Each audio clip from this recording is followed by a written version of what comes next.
लगातार खबरों में हमारे साथ ताबन किया है काबा फ्यूजन और मियामी वाइस ने।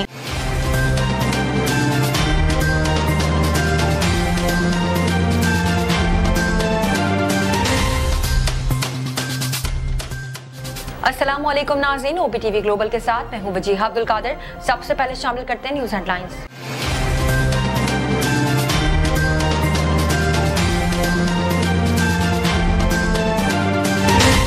वफाकी हुकूमत ने पेट्रोलियम मसनूआत की कीमतों में इजाफा कर दिया। वजारत खजाना की जानिब से जारी नोटिफिकेशन के मुताबिक पेट्रोल की कीमत 12 रुपये 3 पैसे फी लीटर के बाद नई कीमत 159 रुपये 86 पैसे फी लीटर हो गई है। वज़ीर आज़म इमरान खान आज एक रोज़ा दौरे पर लाहौर पहुँचेंगे, जहाँ वो मुख्तलिफ इजलासों की सदारत करेंगे, जिसमें अहम फैसले मुतवक्का है। वज़ीर आज़म इमरान खान आज लाहौर का दौरा करेंगे, जहाँ वो पंजाब में भरपूर अवामी राब्ता मुहिम का जायजा लेंगे। इस्लामाबाद हाई कोर्ट ने साबिक वजीर और PTI रहनुमा फैसल वावडा की ताहयात नाअहली के खिलाफ दरख्वास्त के काबिल समात होने पर फैसला महफूज कर लिया है। पाकिस्तान में आलमी वबा कोरोना से मजीद 49 अफराद इंतकाल कर गए और 2465 अफराद में कोरोना वायरस की तस्दीक भी हुई है। मुत्तहिदा कौमी मूवमेंट MQM के बानी अल्ताफ हुसैन पर दहशतगर्दी पर उकसाने का जुर्म साबित न हो सका। बरतानी अदालत ने केस का फैसला सुना दिया। बरतानिया के शैडो वजीर नाज शाह ने भी भारत में हिजाब का मसला बरतानी हुकूमत के साथ उठा दिया। नाज शाह ने कहा कि बरतानी वजीर खारजा को खत लिखा है कि भारत में इंसानी हुकूक की खिलाफ वर्जियों पर आवाज उठाएं। अमेरिकी सदर जो बाइडन का कहना है कि यूक्रेन पर रूस के हमले का अब भी इम्कान है। अमेरिकी सदर जो बाइडन ने टेलीविजन खिताब करते हुए कहा कि अगर रूस ने यूक्रेन पर हमला किया तो पाबंदियां तैयार हैं। रूस यूक्रेन कशीदगी में कमी के आसार के बाद आलमी मंडी में खाम तेल की कीमतों में 4% तक कमी हो गई है। कोरोना वायरस जिस्म के तकरीबन तमाम आज़ा को मुतासिर करता है। कुछ अफराद में असरात बहुत कम और कुछ में शदीद होते हैं। माहिरीन ने इसकी वजह जानने की कोशिश की है। भारत के मारूफ मौसीकार गुलकार भप्पी लहरी 69 बरस की उम्र में इंतकाल कर गए। भारतीय मीडिया के मुताबिक भप्पी लहरी का इंतकाल भारतीय क्रिटिकल केयर अस्पताल में आज हुआ। अमेरिकी स्कॉलर प्रोफेसर डॉक्टर ली आर्टर का कहना है कि दुनिया भर में 4 अरब अफराद सोशल मीडिया का इस्तेमाल करते हैं। रोजाना 50 लाख ट्वीट्स पोस्ट, जबकि यूट्यूब पर 1 अरब और फेसबुक पर 10 अरब वीडियोस रोजाना की बुनियाद पर शेयर की जाती हैं। PSL 7 की पहली जीत की तलाश में मसरूफ कराची किंग्स का आज दिफाई चैंपियन मुल्तान सुल्तान से मुकाबला होगा। आपने हाल ही में मकबूल होने वाले ऑनलाइन गेम वर्डल को जरूर खेला होगा या कम अज कम अपने सोशल मीडिया फीड पर इसके स्कोर जरूर देखे होंगे जो लोग पोस्ट करते हैं। अब माहिरीन ने इस गेम के हवाले से एक नया इंकशाफ किया है। हेडलाइंस आपने मुलाहिजा की, अब चलते हैं तफसीलात की जानिब।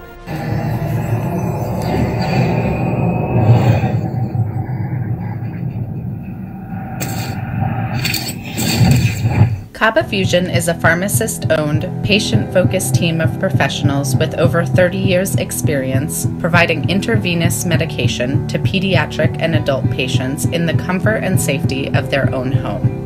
Founded by Dr. Sohail Masood, a pioneer in the home infusion industry and recipient of Ernst & Young's Entrepreneur of the Year award, Kaba Fusion has 28 state-of-the-art compounding pharmacies across the country with service capabilities nationwide. Specializing in IVIG, SCIG, and acute therapies, our highly skilled infusion nurses are present throughout your treatment and our clinicians are on call 24 hours a day. Please visit us at kabafusion.com for more information.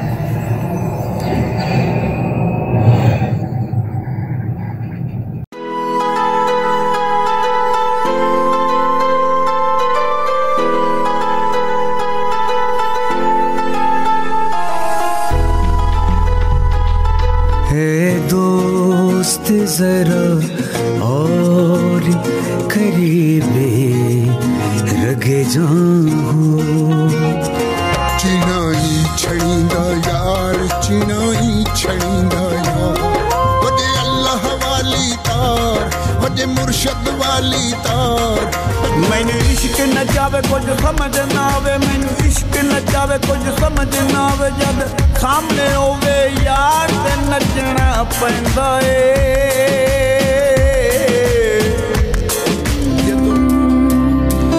उस दिन तुम खुशी मनाना पर सबके संगी हैं कर एक बार तू एतबार फिर देख तमाशा यारी का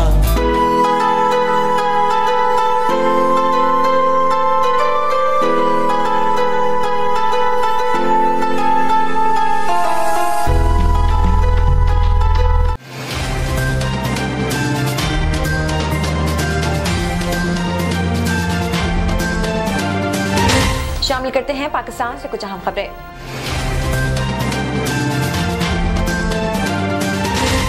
नोटिफिकेशन में बताया गया है कि डीजल की कीमत में 9 रुपए 53 पैसे फी लीटर इजाफे के बाद नई कीमत 154 रुपए 15 पैसे फी लीटर मुकर्रर कर दी गई है। नोटिफिकेशन में कहा गया है कि मिट्टी के तेल की कीमत में 10 रुपए 8 पैसे फी लीटर इजाफा किया गया है और नई कीमत 126 रुपए 56 पैसे फी लीटर हो गई। लाइट डीजल की कीमत 9 रुपए 83 पैसे फी लीटर इजाफे के बाद नई कीमत 123 रुपए 97 पैसे फी लीटर मुकर्रर की गई है। नोटिफिकेशन के मुताबिक नई कीमतों का इतलाक 15 रोज के लिए होगा। वजारत खजाना का कहना है कि पेट्रोल मसनूआत पर पीजीएल और दूसरे टैक्स कम करने से हुकूमत को माहाना 70 अरब रुपए का नुकसान हो रहा है। ख्याल रहे कि इससे कबल खबर सामने आई थी कि वजीर आज़म इमरान खान ने पेट्रोलियम मसनूआत की कीमतों में 12 रुपए फी लीटर इजाफे की समरी मुस्तरद कर दी थी। ज़राए ने बताया कि ओबरा ने पेट्रोल की कीमत में 12 रुपए 3 पैसे फी लीटर और डीजल की कीमत में 9 रुपए 53 पैसे फी लीटर इजाफे की समरी भेजी थी। दौरे के दौरान वज़ीर आज़म इमरान खान गवर्नर और वज़ीर आला पंजाब के अलावा काबीना अरकान से भी मुलाकातें करेंगे और पंजाब के हवाले से अहम फैसले किए जाएंगे। ज़राए का कहना है कि वज़ीर आज़म ऐवान वज़ीर आला में मुख्तलिफ इजलासों की सदारत भी करेंगे, जिसमें पंजाब की इंतजामी और सियासी सूरत हाल पर ब्रीफिंग भी दी जाएगी। वज़ीर आज़म के हमरा वफाकी वज़ीर फवाद चौधरी, शफकत महमूद और डॉक्टर शहबाज गिल समेत दीगर रहनुमा भी होंगे। ज़राए के मुताबिक वज़ीर आज़म इमरान खान मुशीद बरा एहतिसाब से भी अलहदा मुलाकात करेंगे, जबकि वज़ारत सेहत doctor Yasmeen Rashid health card के हवाले से ब्रीफिंग भी देंगी। वज़ीर आला पंजाब खानेवाल वाक़े पर आईजी पंजाब के हमरा वज़ीर आज़म को ब्रीफिंग भी देंगे, जिसके बाद इमरान खान आज शाम ही इस्लामाबाद वापस रवाना होंगे। इस्लामाबाद हाई कोर्ट के चीफ जस्टिस अतहर मनुल्लाह ने फैसल वावटा के इलेक्शन कमीशन के फैसले के खिलाफ दायर दरख्वास्त पर समाअत की, जिस सिलसिले में साबिक वजीर की जानिब से वसीम सज्जाद एडवोकेट अदालत में पेश हुए। वसीम सज्जाद ने दलाइल में कहा कि election commission court of law नहीं है, इसके पास इख्तियार नहीं था कि वो फैसल वावटा को नाअहल करार देता। इलेक्शन कमीशन आइन के आर्टिकल 62(1)(f) के तहत नाअहली का फैसला नहीं सुना सकता है। जस्टिस अतहर मनुल्लाह ने कहा कि बयान हल्फी सुप्रीम कोर्ट के ऑर्डर की रोशनी में दायर किया गया था। आप टेक्निकल ग्राउंड पर बात कर रहे हैं। इलेक्शन कमीशन ने कहा कि गलती की है, सुप्रीम कोर्ट ने खुद ऑर्डर जारी किया और बयान हल्फी को हिस्सा बनाया। सुप्रीम कोर्ट ने यह भी कहा कि बयान हल्फी गलत निकला तो इसके संगीन नताइज होंगे।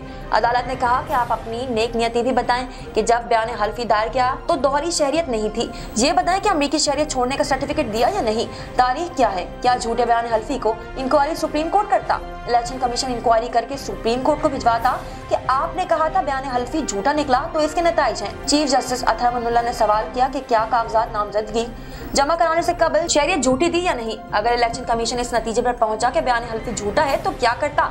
सिर्फ ये बताएं कि फैसल वावडा कैसे साफ नियति साबित करते हैं। अदालत इस इस्तफसार पर फैसल वावडा के वकील ने कहा कि इलेक्शन कमीशन बयान हल्फी की इंक्वायरी कर सकता है, लेकिन देखना होगा इसके बाद क्या तरीकेकार है। झूठा बयान हल्फी आए तो इंक्वायरी के बाद कोर्ट ऑफ लॉ को कार्रवाई का इख्तियार है।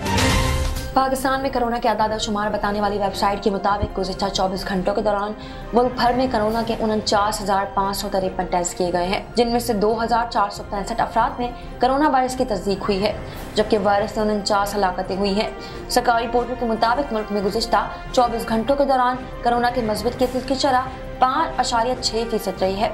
सरकारी पोर्टल के मुताबिक मुल्क में कोरोना से हलाकतों की तादाद 29,877 हो गई है और मजमूई केसेस 14,91,423 तक जा पहुंचे हैं।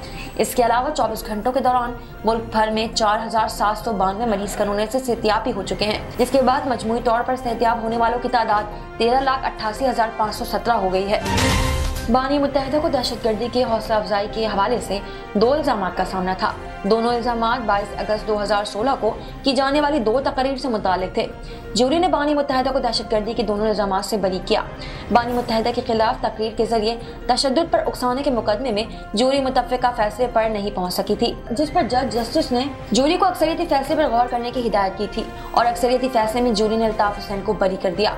बानी मुत्तहिदा ने तकरीर में कारकुनों को दीगर निजी चैनल पर हमला करने का कहा था। तकरीर के बाद कारकुनों ने एक निजी चैनल के दफ्तर पर धावा बोलकर तोड़फोड़ भी की थी। क्राउन प्रोसिक्यूशन सर्विस ने बानी मुत्तहिदा के खिलाफ टेररिज्म एक्ट 2006 के सेक्शन 1(2) के तहत मुकदमा दर्ज किया था।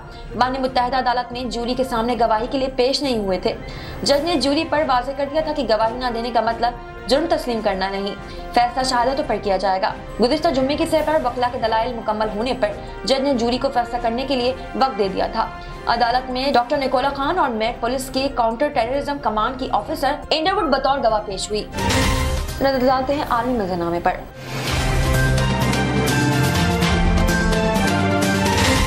नाज शाह ने कहा कि बरतानवी वजीर खारजा को खत लिखा है कि भारत में इंसानी हुकूक की खिलाफ वर्जियों पर आवाज़ उठाएं। उन्होंने कहा कि खत में ये भी दरख्वास्त की है कि भारतीय हाई कमिश्नर को तलब करके इस मामले पर वजाहत मांगी जाए। नाज शाह ने भारत से तिजारती डील पर नजरसानी का मुतालबा भी किया है। वाज़ेह है कि भारतीय रियासत कर्नाटक समेत मुल्क के मुख्तलिफ हिस्सों में स्कूलों में मुसलमान तालिबात पर हिजाब पहनने पर पाबंदी आयद की गई है, जिसके खिलाफ न सिर्फ भारत में एहतजाज किया जा रहा है बल्कि दीगर ममालिक में भी इसके खिलाफ आवाज़ उठाई जा रही है। एक नज़र कम्युनिटी न्यूज़ पर।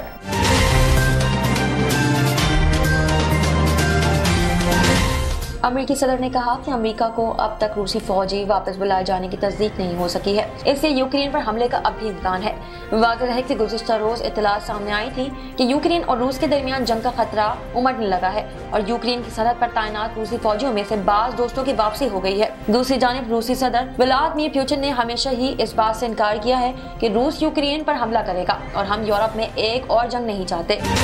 नजर डालते हैं तिजारती दुनिया की एक झलक पर।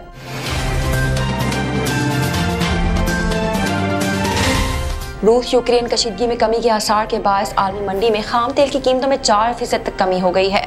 दौरान ट्रेंडिंग ब्रांड खाम तेल $92.86 में फरोख्त हो रहा है। दूसरी जानिब आलमी मार्केट में गैस की कीमत 3% बढ़ गई है। गैस की $4.33 फी यूनिट में ट्रेंडिंग हो रही है। ख्याल है कि यूक्रेन की सरहद के नजदीक मौजूद रूसी फौज के कुछ दस्ते फौजी बेस में वापस भेज दिए गए हैं।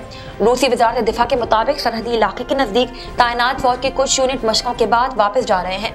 इधर मास्को में रूसी सदर पुतिन ने जर्मन चांसलर ओलाफ शोल्ज़ से मुलाकात के बाद न्यूज कॉन्फ्रेंस में कहा है कि रूस मिसाइलों और दीगर मसाइल पर बातचीत जारी रखने के लिए तैयार है। रूसी सदर ने कहा कि रूस यूरोप में जंग नहीं चाहता, इससे सिक्योरिटी की तजावीज़ दें, लेकिन इसका कोई तामीरी जवाब नहीं दिया गया। शामिल करते हैं सेहत से मुताल्लिक़ कुछ अहम खबरें।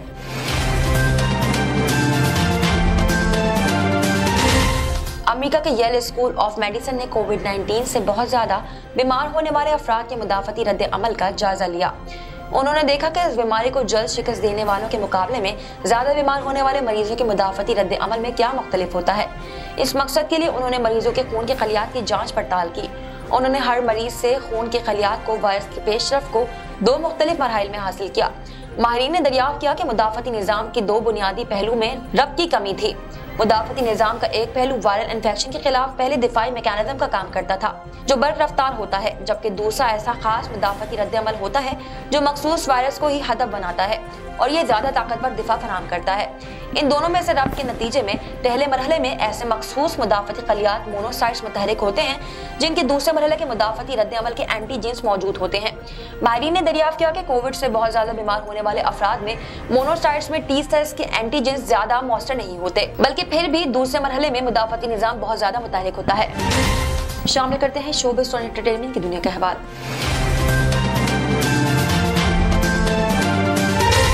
मीडिया रिपोर्ट्स के मुताबिक बप्पी को 1 माह सेहत के मुख्तलिफ मसाइल के बायस अस्पताल दाखिल किया गया था, जिसके बाद उन्हें 2 रोज कबल अस्पताल से डिस्चार्ज कर दिया गया था, लेकिन गुज़िश्ता रोज तबीयत बिगड़ने के बायस इन्हें दोबारा अस्पताल लाया गया था, ताहम वो ठीक ना हो सके। डॉक्टर प्रेटी क्रेयर अस्पताल के मुताबिक बप्पी लहरी को जब अस्पताल लाया गया तो उनका ब्लड प्रेशर काफी कम था और इनकी नब्ज भी डूबी हुई थी। गुलकार का इलाज करने वाले डॉक्टर दीपक का कहना है कि बप्पी लहरी की तबीयत बहाल करने की कोशिश की गई, लेकिन बहुत देर हो चुकी थी। बप्पी लहरी के इंतकाल पर भारतीय वज़ीर आज़म नरेंद्र मोदी की जानिब से भी अफसोस का इजहार किया गया है। ट्विटर पर जारी बयान में नरेंद्र मोदी ने कहा कि बप्पी लहरी की मौसीकी हमजद थी और खूबसूरती से मतनो जज्बात का इजहार करती थी। बप्पी लहरी को बॉलीवुड का रॉक स्टार भी कहा जाता है। उन्होंने भारतीय फिल्म इंडस्ट्री को कई नामवर गाने फराहम किए हैं। बप्पी लहरी ने 1970 और 80 के औखार में भारत की मशहूर फिल्मों चलते चलते, डिस्को डांसर और शराबी के लिए गाने गाए। उन्होंने अपने आखिरी गाना भंकास 2020 की फिल्म बागी 3 के लिए तैयार किया था। बप्पी लहरी ने चंद दिन कबल लता मंगेशकर के इंतकाल पर लता के साथ अपने बचपन की तस्वीर भी शेयर की थी। साइंस और टेक्नोलॉजी की दुनिया में क्या नया हो रहा है, आइए देखते हैं।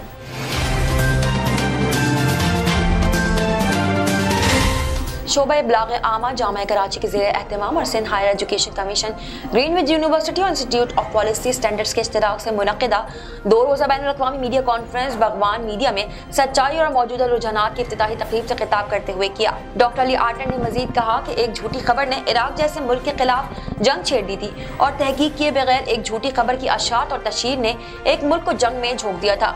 गलत मालूमात और झूठ को सियासी हथियारों के तौर पर इस्तेमाल किया जाता है। अमेरिकी स्कॉलर का कहना था कि झूठी खबरें लोगों को गुमराह करती हैं और सोशल मीडिया इसमें सरे पैरे है, जिनके तदारक के लिए कोशिशें नागुज़ेर हो चुकी हैं। सोशल मीडिया प्लेटफॉर्म्स के जरिए मालूमात की फरहमी तेज हो चुकी है, मगर इसकी सच्चाई की तस्दीक बहुत ही मुश्किल है। जामिया कराची के vice chancellor professor doctor Khalid Mahmood Iraqi ने कहा कि माशरे को संवारने में ज़राए इब्लाग का कलीदी किरदार होता है, लेकिन अगर ये मस्बत की जगह मनफी और बेबुनियाद खबरों की अशात शुरू कर दे तो पूरा माशरा बिगाड़ का शिकार हो सकता है। उन्होंने कहा कि पाकिस्तान में मीडिया इंडस्ट्री एक दबाव का शिकार है और इसे प्रेस फ्रीडम जैसे चैलेंजेस का भी सामना है। जामिया कराची की शोबे सहाफत ने मुल्क को बेहतरीन सहाफ़ी और मीडिया पर्सेस दिया और मुल्क में सहाफती शोबे की तरक्की में अहम किरदार अदा किया है। शामिल करते हैं खेलों के मैदान से कुछ अहम खबरें।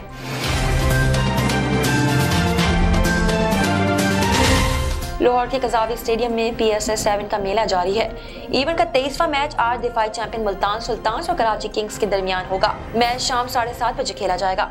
मुल्तान सुल्तान्स पहले ही 6 मैचेस जीतकर प्ले ऑफ मरहले में क्वालिफाई कर चुकी है, जबकि इसे इवेंट में सिर्फ एक मैच में शिकस्त का सामना करना पड़ा है। कराची किंग्स प्ले ऑफ के दौर से पहले ही बाहर हो चुकी है। कराची में खेले जाने वाले पहले मरहले में मुल्तान सुल्तान्स ही फतह रही है। इवेंट में मुसलसल 7 मरतबा हार का सामना करने वाली टीम कराची पहली जीत की मुंतजिर है। दोनों टीमों के माबैन अब तक होने वाले 7 मुकाबलों में किंग्स को बरतरी हासिल है। सुल्तान्स को 5 मरतबा शिकस्त का सामना करना पड़ा था। शामिल करते हैं दुनिया भर से कुछ दिलचस्प और मुनफरिद खबरें।